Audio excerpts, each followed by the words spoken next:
កម្លាំងរុស្ស៊ីនៅអ៊ុយក្រែនយល់ព្រមផ្អាកការវាយប្រហារលើរោងចក្រថាមពលវាមានកម្លាំងកាលពីថ្ងៃអង្គារទី25ខែមីនាបាននិយាយថារោងចក្រចម្រាញ់ប្រេងបំពង់បង្ហូរអូស្មန်និងប្រេងរួមទាំងស្ថានីយ៍ថាមពលនុយក្លេអ៊ែរត្រូវបានបញ្ចូលទៅក្នុងចំណោមគោលដៅដែលរុស្ស៊ីនិងអ៊ុយក្រែនបានយល់ព្រមយល់ផ្អាកការវាយប្រហារជាបណ្ដោះអាសន្ននេះបើតាមការចេញផ្សាយដោយទីភ្នាក់ងារសារព័ត៌មានរើលើកក្នុងបញ្ជីគោលដៅត្រូវផ្អាកការវាយប្រហារនិងដែលត្រូវបានបង្ហោះលើ Channel Telegram របស់វិមានកម្លាំងក៏មានរាប់បញ្ចូលរោងចក្រស្តុបប្រេងឥន្ធនៈស្ថានីយ៍បូមប្រេងស្ថានីយ៍ផលិតថាមពលអគ្គិសនីនិងហេដ្ឋារចនាសម្ព័ន្ធថាមពលរួមទាំងទំនប់វារីអគ្គិសនីវិមានកម្លាំងបានបញ្ជាក់ក្នុងសេចក្តីថ្លែងការណ៍របស់ខ្លួនទៀតថាបញ្ជីនេះត្រូវបានឯកភាពរវាងភាគីរុស្ស៊ីនិងអាមេរិកចំណែកនៅទីក្រុងគៀវវិញលោកប្រធានាធិបតីអ៊ុយក្រែន Volodymyr Zelensky បាននិយាយថាទីក្រុងគៀវបានធ្វើបទបង្ហាញទៅកាន់ក្រុមមន្ត្រីអាមេរិកអំឡុងកិច្ចពិភាក្សានៅបញ្ជីនៃរោងចក្រដែលនឹងត្រូវបានផ្អាកការវាយប្រហារលើកពីនេះសហរដ្ឋអាមេរិកបានឲ្យដឹងថារុស្ស៊ីនិងអ៊ុយក្រែនបានយល់ព្រមបញ្ឈប់ការវាយប្រហារនៅសមុទ្រខ្មៅផងដែរក្រោមក្របខ័ណ្ឌនៃបទឈប់បាញ់មួយផ្នែកសម្របសម្រួលដោយទីក្រុង Washington គូបញ្ជាក់ថាបើតាមវិមានកម្លាំងការផ្អាកការវាយប្រហារជាបណ្ដោះអាសន្នលើហេដ្ឋារចនាសម្ព័ន្ធថាមពលចាប់ផ្ដើមអនុវត្តចាប់ពីថ្ងៃទី18ខែមីនាដោយមានសុពលភាពរយៈពេល30ថ្ងៃប៉ុន្តែអាចពន្យាបន្ថែមប្រសិនមានការឯកភាពគ្នាទៅវិញទៅមកអ៊ុយក្រែនអះអាងថារុស្ស៊ីបានដ្រូនជិត140គ្រឿងនិងមីស្ពិលបាឡីស្ទីកមួយគ្រាប់ខណៈអាមេរិកកំពុងចរចាជាមួយភាគីទាំងពីរជំវិញបទឈប់បាញ់នៅថ្ងៃអង្គារទី25ខែមីនាកងទ័ពអាកាសអ៊ុយក្រែនបានអះអាងថារុស្ស៊ីបានបាញ់យន្តហោះដ្រូនចំនួន139គ្រឿងព្រមទាំងមីស្ពិលបាឡីស្ទីក Iskander 3M ចំនួន1គ្រាប់អំឡុងការវាយប្រហារមួយកាលពីវេលាយប់កន្លងទៅដែលបានបង្កឲ្យមនុស្ស2នាក់រងរបួសហើយខូចខាតអគារនិងហេដ្ឋារចនាសម្ព័ន្ធមួយចំនួននេះបើតាមការចេញផ្សាយដោយទីភ្នាក់ងារព័ត៌មានរើ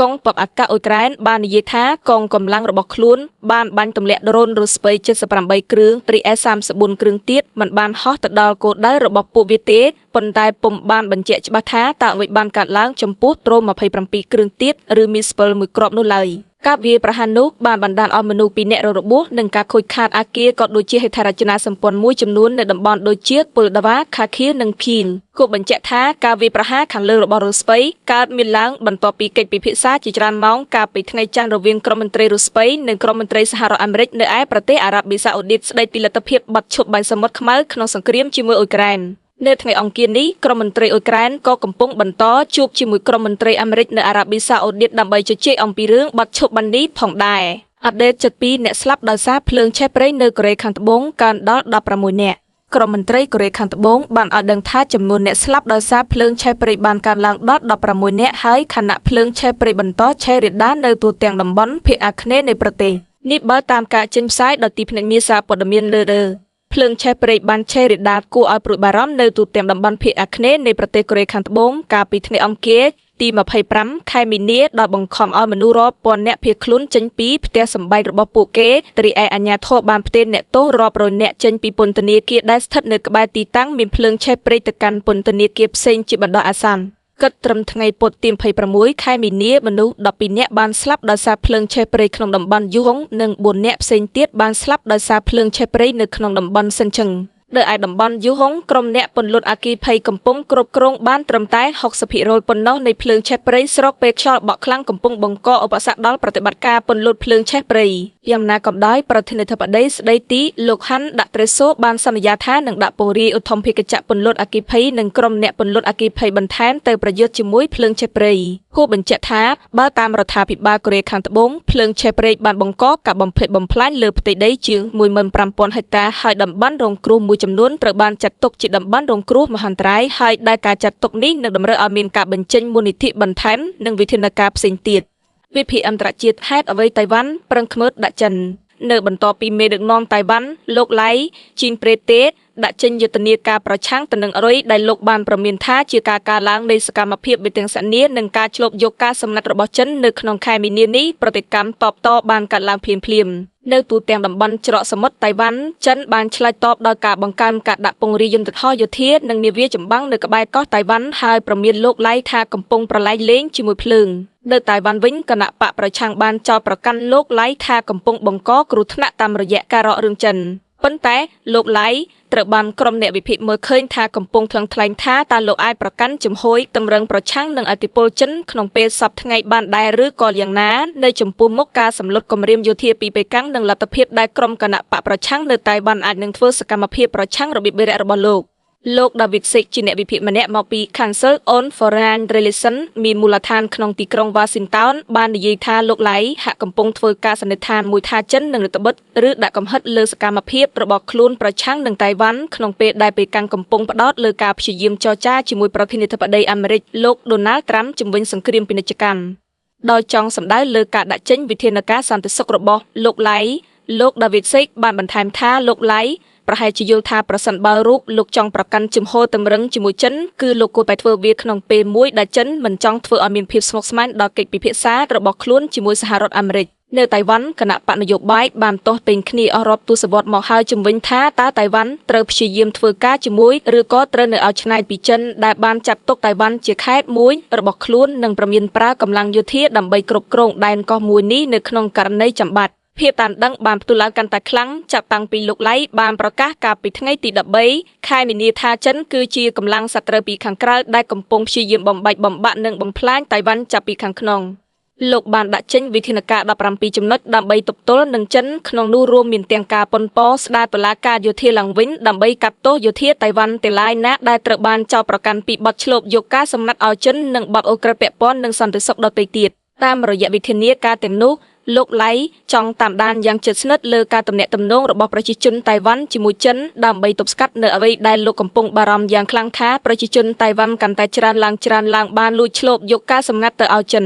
លោកក៏ទាមទារផងដែរឲ្យមានការលាតត្រដាងកាន់តែធំជាងមុនអំពីអ្នកនយោបាយតៃវ៉ាន់ដែលធ្វើទស្សនកិច្ចទៅកាន់ប្រទេសចិនខណៈអ្នកនយោបាយទាំងនោះភាគច្រើនមកពីគណៈបកប្រឆាំងគូមីនតាំងយើងគ្មានជំរើសនោះទេក្រៅពីការចាត់វិធានការបង្ការការពារទុកជាមុននេះជាការគូបញ្ជាក់របស់លោកឡៃចិនបានចាត់ទុកលោកឡៃនិងគណៈបកវឌ្ឍនភាពប្រជាធិបតេយ្យឬ DPP របស់លោកជាពួកឧទាមផ្ដាច់ទៅដីក្រុមមន្ត្រីចិនបានកោតទោសភ្លាមលើសន្ទរកថារបស់លោកឡៃជាពិសេសការប្រើប្រាស់ពាក្យពេចន៍ហៅចិនថាជាកម្លាំងសត្រូវពីខាងក្រៅព្រមពេលជាមួយគ្នាគណៈបក KMT ដែលមានទំនោរចង់មានទំនាក់ទំនងនិងចរចាជាមួយចិនក៏បានចោទប្រកាន់ដែរថាលោកឡៃកំពុងបិទបញ្ឆេះភាពតានតឹងដោយគ្មានការចាំបាច់ហើយក្រុមអ្នកនយោបាយនៃគណៈបកប្រឆាំងមួយនេះបានអះអាងថាពួកគេនឹងប្រឆាំងជំទាស់ទៅនឹងវិធានការមួយចំនួនដែលស្នើឡើងដល់លោកឡៃពួកគេបាននិយាយថាការចង់ស្ដារតុលាការយោធាឡើងវិញដែលត្រូវបានរំលាយចោលក្នុងឆ្នាំ